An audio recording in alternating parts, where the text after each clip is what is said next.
तो आप देख रहे हैं हरियाणा पब्लिक लाइव। मैं आपके साथ ललित जुड़ चुका हूं सीधा पंचकुला से और बात कर रहे हैं कि हरियाणा में विधानसभा चुनाव अब नज़दीक हैं, तो हर पार्टी के जो नेता हैं बड़े बड़े दांव खेल रहे हैं, जनता के बीच में जा रहे हैं। और आज हमारे साथ बातचीत करने के लिए नई दिल्ली से MP शर्मा जी हैं, जो हुड्डा से रिटायर OSD हैं। इनसे बातचीत करेंगे कि किन मुद्दों को लेकर जनता के बीच में जाएंगे और उनकी समस्या जो है वो किस तरह से हल करेंगे। शर्मा जी, आपका बहुत बहुत स्वागत है हमारे चैनल पे। आपको बहुत बहुत धन्यवाद और आपके चैनल के दर्शकों को भी बहुत बहुत धन्यवाद। मैं आपको धन्यवाद देना चाहता हूं कि आपने मुझे कांटेक्ट किया, मुझे साक्षात्कार के उचित समझा, इसलिए आपको चैनल को बहुत बहुत धन्यवाद। शर्मा जी, चुनाव नज़दीक हैं और बड़े बड़े नेता जो हैं पंचकुला से, चाहे चंद्रमोहन हैं चाहे गुप्ता जी हैं, बड़े बड़े दावा खेल रहे हैं और 10 साल मौजूदा सरकार रहे हैं BJP और 121 काम बता रहे हैं कि हमने 5000 करोड़ का काम किया है। तो आप एक हुड्डा से OSD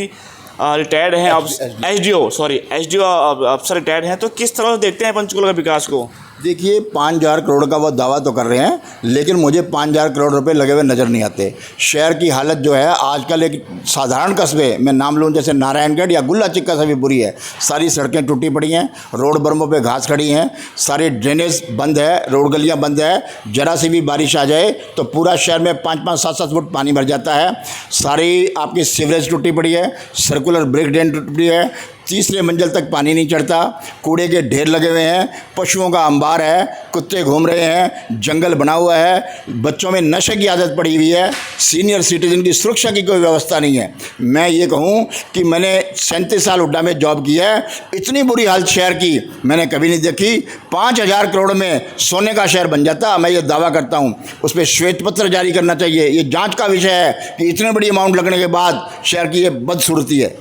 शर्मा जी, अगर बात करें कि आपकी तो किस मुद्दे को लेकर सड़कें, बिजली, ये चीज़ें होती हैं, सर आप किन मुद्दों को लेकर, महिलाओं को लेकर, महंगाई को लेकर, किस मुद्दे आपके जनता के बीच जा रहे हैं? मैं इसलिए जनता के बीच में जा रहा हूँ कि राजनीतिक पार्टियाँ हैं वो बड़े बड़े धनाढ्य लोगों को, बड़े बड़े लोगों को टिकट देती है। जैसे यहाँ ज्ञानचंद जी लड़ रहे हैं और चंद्रमोहन जी लड़ रहे हैं, दोनों ही लड़ रहे हैं बार बार ये। और मैं ये चाहता हूँ कि शहर बहुत बुद्धिजीवी लोग रहते हैं यहाँ। IAS ऑफिसर हैं, IPS ऑफिसर हैं, फॉरेस्ट के ऑफिसर हैं, चार्टर्ड अकाउंटेंट हैं, आर्किटेक्ट्स हैं, बिल्डर्स हैं, इंडस्ट्रियलिस्ट हैं और भी आम साधारण एम्प्लॉई हैं, झुग्गी झोंपड़ी वाले हैं। मैं जनता से अपील करता हूँ कि ये राजनीतिक लोग हैं, ये एक सिक्के के दो पहलू हैं। पहले चंद्रमोहन जी थे, उनसे नाराज़ हुए तो ज्ञानचंद जी आ गए, उनसे नाराज़ होंगे तो फिर चंद्रमोहन जी आ जाएंगे। मैं चेंज के लिए खड़ा हुआ हूँ। मैं चाहता हूँ कि शहर की मूलभूत सुविधाएं, उसका सर्वांगीण और चहुमुखी विकास हो। जैसे मैं बरवाला जो रोड है उसको, जो हमारा एयरपोर्ट रोड है जीरकपुर में, उसकी तरह डेवलपमेंट करना चाहता हूँ। बहुत चौड़ी रोड हो, दोनों तरफ ग्रीन बेल्ट हो, दोनों तरफ कमर्शियल हो एरिया हो, मल्टीप्लेक्स हो, फूड कोर्ट्स हो और ये हो। और एंटरटेनमेंट सिटी बनाना चाहता हूँ मैं, बहुत ही एंटरटेनमेंट के साधन हो। नंबर 3, एजुकेशन सिटी बनाना चाहता हूँ। चंडीकोटला में हमारी एजुकेशन सिटी है, उसमें बड़ी बड़ी यूनिवर्सिटीज़ हों, टेक्निकल यूनिवर्सिटी हों, बिजनेस स्कूल्स हों, ताकि हमारा जो एरिया है वो पंजाब, चंडीगढ़, हरियाणा, ये उत्तर प्रदेश, उत्तराखंड, हिमाचल के नज़दीक लगता है। तो जब यहाँ यूनिवर्सिटियाँ काफ़ी होंगी, बिजनेस स्कूल्स होंगे और तब लोग, यहाँ लोगों को पढ़ने का रोज़गार मिलेगा और बहुत ही रोज़गार भी मिलेगा और बड़े बड़े उच्च नौकरी भी स्थापित करेंगे। बरवाला साइड में, रायपुरानी साइड में बहुत बड़ा इंडस्ट्री एरिया स्थापित करवाना चाहता हूँ ताकि स्वदेशी इंडस्ट्रियाँ आएँ और हमारे भारत के बच्चों को रोज़गार मिले। नंबर 3, जो HKRN में एम्प्लॉई लगे हुए हैं, जो पॉलिसी A1, 2 के लगे हुए हैं, उनको रेगुलर कराना चाहता हूँ। मैं चाहता हूँ कि उनको इनिशियल स्केल मिले, उनको LTC मिले, उनको मेडिकल सुविधा मिले। और जो रेगुलर एम्प्लॉई है, जो पेंशनर है, उनकी भी बड़ी दिक्कत है, उनकी दिक्कतों को दूर कराना चाहता हूँ, क्योंकि मैं एक एम्प्लॉई रहा हूँ, एक अफसर रहा हूँ, सभी एम्प्लॉइज़ के अफसरों की दिक्कत को समझता हूँ।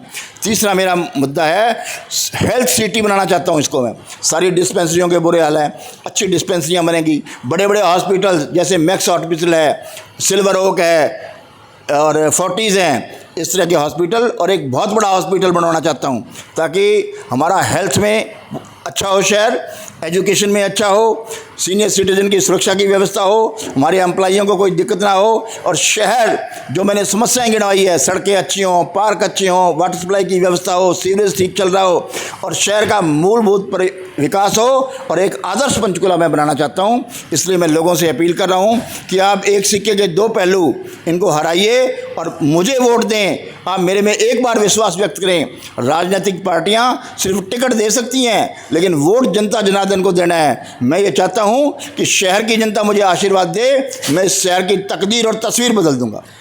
जैसे कि पंचकुला का जो बोर्ड बैंक है, बुडनपुर है, खड़ा मंगोली है, मोगीनंद है, राजी कॉलोनी है, 40 साल हो गए हैं, उनकी दशा वैसी की वैसी है। सरकार आती गई, वादा करते गए, लेकिन उनका कुछ हो नहीं पाया। तो उनको वादा किया था कि हम आपको फ्लैट देंगे, आपका विकास करेंगे, कुछ इस तरह से बातें होती आई हैं, लेकिन अभी तक कुछ 40 साल हो गए हैं, ये कुछ हुआ नहीं। तो आप इस मुद्दे को किस तरह देखते हैं? मैं इस मुद्दे को इस तरह देखता हूं कि 2009 में एक माननीय सुप्रीम कोर्ट का फैसला आया था कि जो ये 8-10 कॉलोनियाँ हैं, जैसे आज़ाद भारत कॉलोनी थी, मातूराम कॉलोनी थी, राम लखन कॉलोनी थी, राजीव इंदिरा कॉलोनी थी, और खड़गमौली में 3 कॉलोनियाँ हैं, इनका पुनर्वास किया जाए। तो उस वक्त की गवर्नमेंट ने 2010 से लेके 2012 तक इनका 2072 फ्लैट अलॉट किए थे। 2012 के बाद एक फ्लैट भी नहीं मिला, और इसे ज्ञानचंद जी के शासनकाल में 10 साल में एक फ्लैट भी नहीं मिला। मैं अगर आता हूं तो उनकी जो हमारे उस वक्त सर्वे हुए थे, बायोमेट्रिक और फोटोग्राफिक जो सर्वे लिस्ट बनी हुई है, जो लोग एलिजिबल हैं उनको सबको फ्लैट मिलेंगे, चाहे वो प्रधानमंत्री आवास योजना के तहत मिले, चाहे वो Jawaharlal Nehru urban renewal mission के तहत मिले, सबको विस्तृत किया जाएगा। और जितने भी हमारे रेडी फड़ी वाले हैं, इनको जो जिस सेक्टर में बैठा है और जो मूल निवासी है हरियाणा का, उनको उसी सेक्टर में मैं लाइसेंस दिवाऊंगा उनको, ताकि उनको रोजगार के साधन उपलब्ध हों। कोई भी रेडी फड़ी वाला बूथ या शोरूम किराया नहीं ले सकता, और ये हमारी मूलभूत आवश्यकता भी है, तो उनका भी पुनर्वास करेंगे। बहुत धन्यवाद आपका।